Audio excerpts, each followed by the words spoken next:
81 days ago, I stood in front of 10 Downing Street for the first time as Prime Minister, and I made a promise to this country. I said that the government I lead will be driven not by the interests of a privileged few, but by the interests of ordinary working-class families. People who have a job, but don't always have job security. People who own their own home, but worry about paying the mortgage. People who can just about manage, but worry about the cost of living and getting their kids into a good school. And this week, we're going to show the country that we mean business.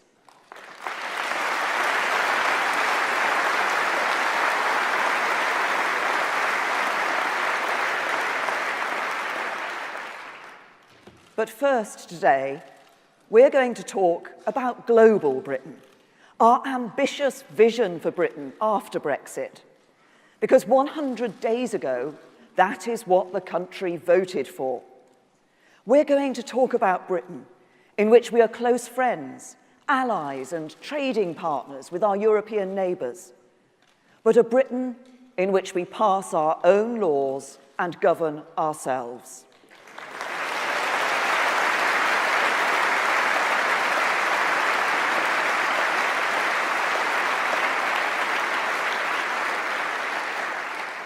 In which we look beyond our continent and to the opportunities in the wider world, in which we win trade agreements with old friends and new partners, in which Britain is always the most passionate, most consistent, most convincing advocate for free trade, in which we play our full part in promoting peace and prosperity across the world, and in which we, with our brilliant armed forces and intelligence services, protect our national interests, our national security, and the security of our allies.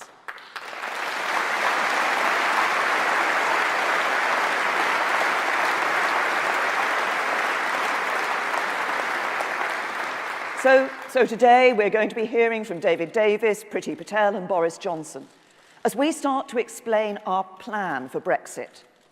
And the country will see that the Conservative Party is united in our determination to deliver that plan. Because even now, some politicians, democratically elected politicians, say that the referendum isn't valid, that we need to have a second vote. Others say they don't like the result, and they'll challenge any attempt to leave the European Union through the courts. Come on.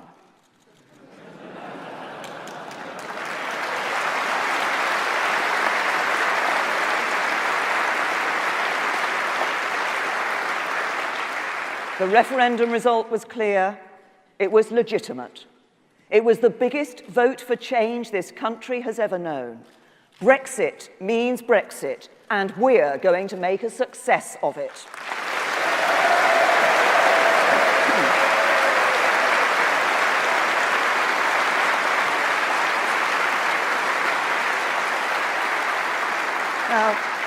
Now, of course, we wouldn't have had a referendum at all had it not been for the Conservative Party and had it not been for David Cameron.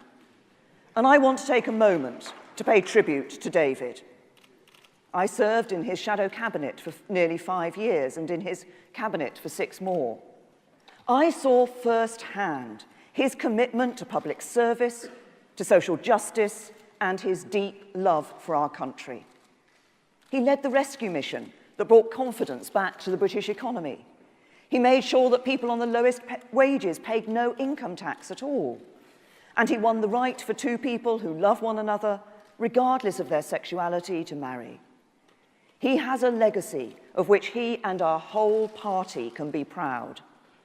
And to those who claim he was mistaken in calling the referendum, we know there is no finer accolade than to say David Cameron put his trust in the British people.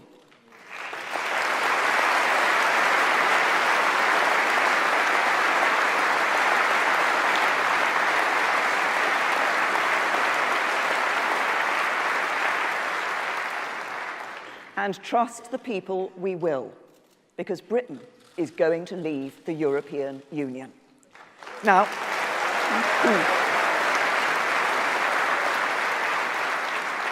I know there's a lot of speculation about what that is going to mean, about the nature of our relationship with Europe in future, and about the terms on which British and European businesses will trade with one another. I understand that. And we will give clarity, as we did with farm payments and university funding, whenever possible and as quickly as possible. But we will not be able to give a running commentary or a blow-by-blow account of the negotiations, because we all know that isn't how they work.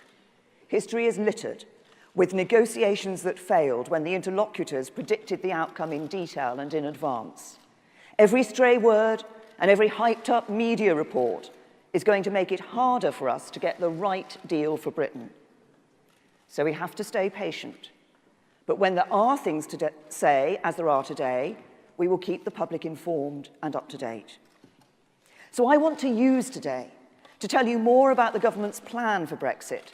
And in particular, I want to tell you about three important things: the timing, the process, and the government's vision for Britain after Brexit. First, everything we do as we leave the EU will be consistent with the law and our treaty obligations, and we must give as much certainty as possible to employers and investors. That means there can be no sudden and unilateral withdrawal. We must leave in a way agreed in law by Britain and other member states, and that means invoking Article 50 of the Lisbon Treaty. There was a good reason why I said immediately after the referendum that we should not invoke Article 50 before the end of this year. That decision means we have the time to develop our negotiating strategy and avoid setting the clock ticking until our objectives are clear and agreed. And it has also meant that we have given some certainty to businesses and investors. Consumer confidence has remained steady. Foreign investment in Britain has continued. Employment is at a record high, and wages are on the up. There is still some uncertainty, but the sky has not fallen in, as some predicted it would. Our economy remains strong. So it was right to wait before triggering Article 50. But it is also right that we should not let things drag on too long. Having voted to leave, I know that the public will soon expect to see on the horizon the point at which Britain does formally leave the European Union. So let me be absolutely clear. There will be no unnecessary delays in invoking Article 50. We will invoke it when we are ready, and we will be ready soon. We will invoke Article 50 no later than the end of March next year.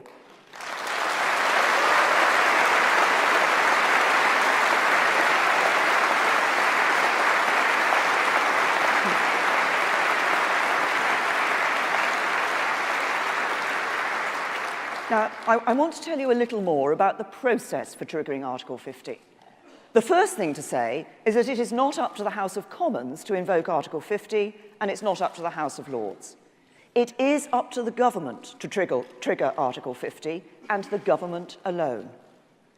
When it legislated to establish the referendum, Parliament put the decision to leave or remain inside the EU in the hands of the people, and the people gave their answer with emphatic clarity.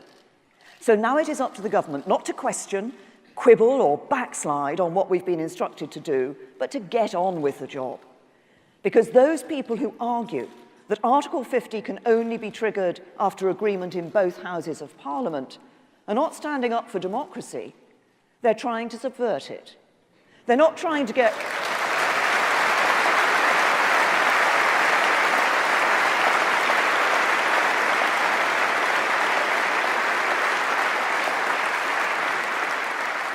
They're not trying to get Brexit right, they're trying to kill it by delaying it. They're insulting the intelligence of the British people. And that is why next week I can tell you that the Attorney General himself, Jeremy Wright, will act for the government and resist them in the courts. Likewise, the negotiations between the United Kingdom and the European Union are the responsibility of the government and nobody else. I've already said that we will consult and work with the devolved administrations for Scotland, Wales, and Northern Ireland, because we want Brexit to work in the interests of the whole country. And we will do the same with business and municipal leaders across the land. But the job of negotiating our new relationship is the job of the government. Because we voted in the referendum as one united kingdom. We will negotiate.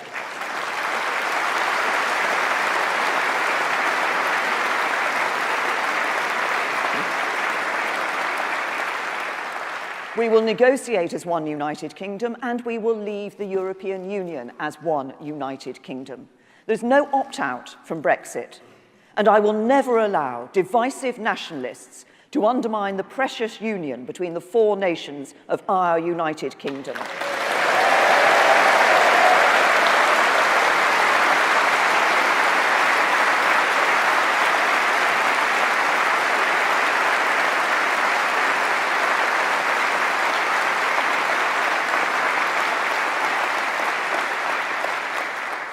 The final thing I want to say about the process of withdrawal is the most important, and that is that we will soon put before Parliament a great repeal bill, which will remove from the statute book, once and for all, the European Communities Act. This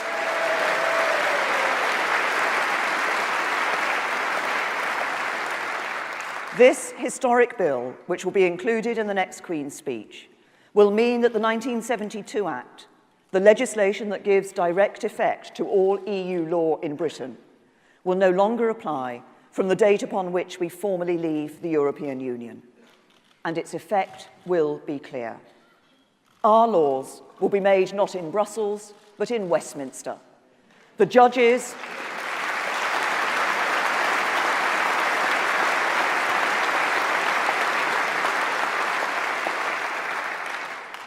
interpreting those laws will sit not in Luxembourg, but in courts in this country. The authority of EU law in Britain will end.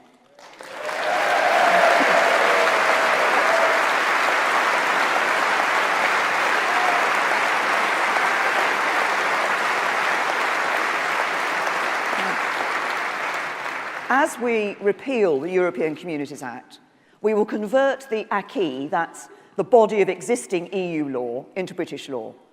When the Great Repeal Bill is given royal assent, Parliament will be free, subject to international agreements and treaties with other countries and the EU on matters such as trade, to amend, repeal, and improve any law it chooses. But by converting the acquis into British law, we will give businesses and workers maximum certainty as we leave the European Union. The same rules and laws will apply to them after Brexit as they did before. Any changes in the law will have to be subject to full scrutiny and proper parliamentary debate. And let me be absolutely clear. Existing workers' legal rights will continue to be guaranteed in law, and they will be guaranteed as long as I am Prime Minister.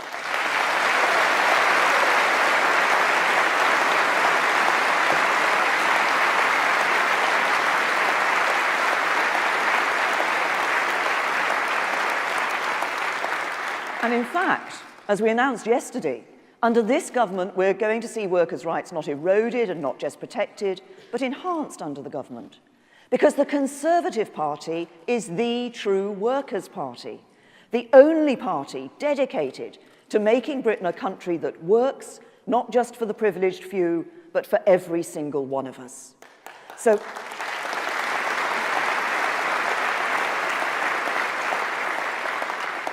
that's what I want to say about the process.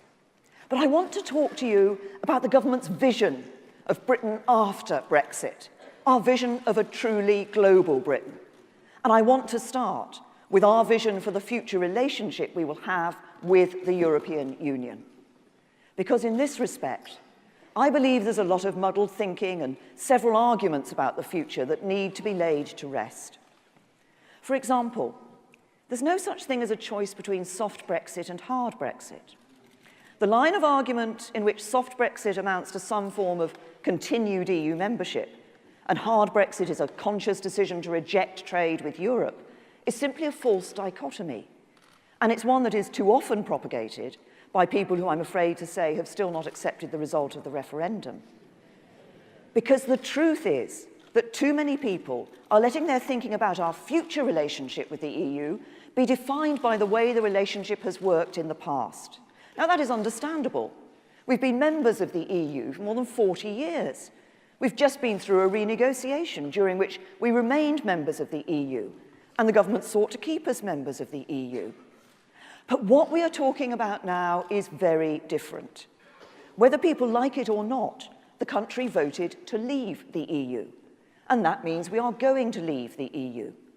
We are going to be a fully independent, sovereign country, a country that is no longer part of a political union with supranational institutions that can override national parliaments and courts.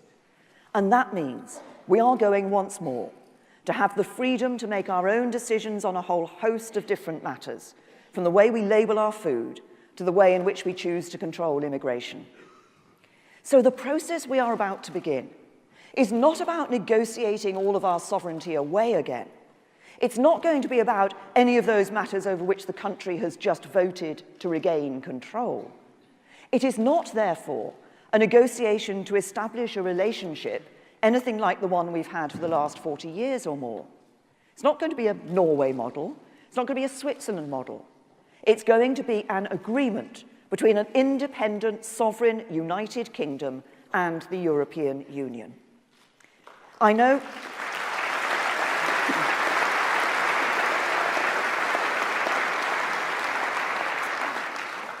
some people ask about the trade-off between controlling immigration and trading with Europe. But that's the wrong way to look at things. We voted to leave the European Union and become a fully independent, sovereign country. We will do what independent, sovereign countries do. We will decide for ourselves how we control immigration, and we will be free to pass our own laws. But we will seek the best deal possible as we negotiate a new agreement with the European Union. I want that deal to reflect the kind of mature, cooperative relationship that close friends and allies enjoy. I want it to include cooperation on law enforcement and counter-terrorism work. I want it to involve free trade in goods and services. I want it to give British companies the maximum freedom to trade with and operate in the single market, and let European businesses do the same here. But let me be clear. We are not leaving the European Union today to give up control of immigration again. And we're not leaving only to return to the jurisdiction of the European Court of Justice. As ever with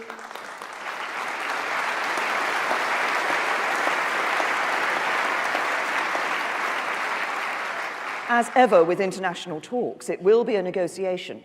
It will require some give and take. And while there will always be pressure to give a running commentary on the state of the talks, it will not be in our best interests as a country to do that. But make no mistake, this is going to be a deal that works for Britain. But Brexit should not just prompt us to think about our new relationship with the European Union. It should make us think about our role in the wider world. It should make us think of global Britain, a country with the self-confidence and the freedom to look beyond the continent of Europe and to the economic and diplomatic opportunities of the wider world.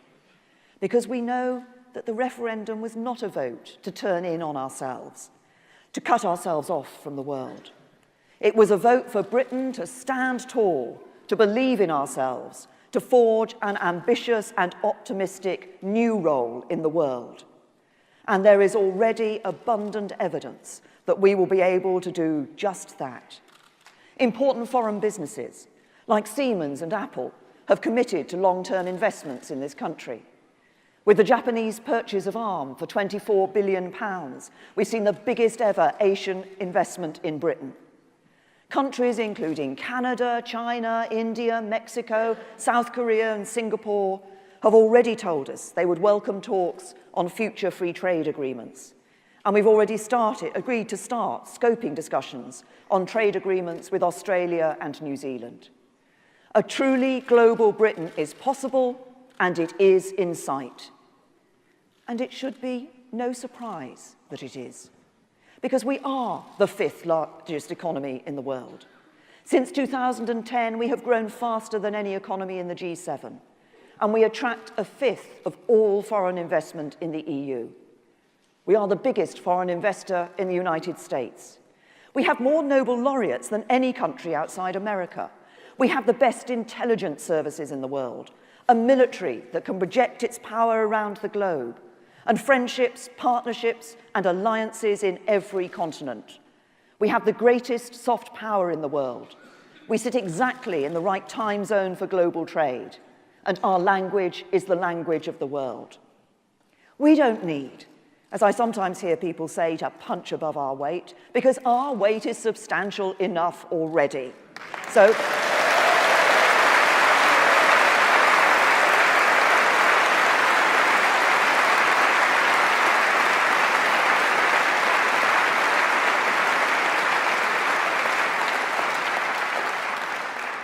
we don't need, as I say, to punch above our weight, but we've got that substantial being as a United Kingdom. Let's ignore the pessimists. Let's have the confidence in ourselves to go out in the world, securing those trade deals, winning contracts, generating wealth, and creating jobs.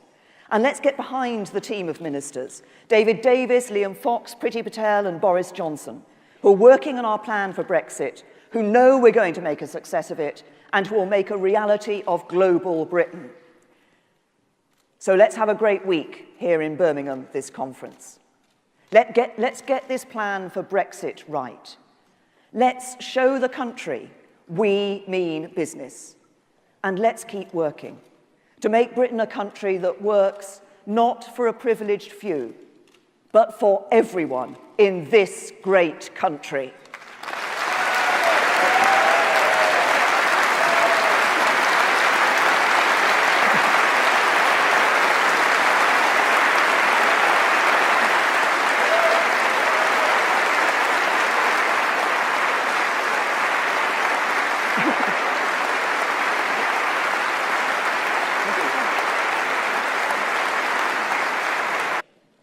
People who can just about manage, but worry about the cost of living and getting their kids into a good school.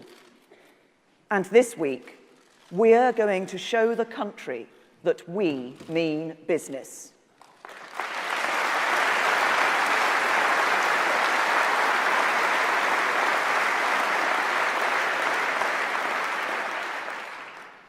But first today, we're going to talk about global Britain, our ambitious vision in which we look beyond our continent and to the opportunities in the wider world, in which we win trade agreements with old friends and new partners, in which Britain is always the most passionate, most consistent, most convincing advocate for free trade, in which we play our full part in promoting peace and prosperity across the world, and in which we, with our brilliant armed forces and intelligence services, protect our national interests.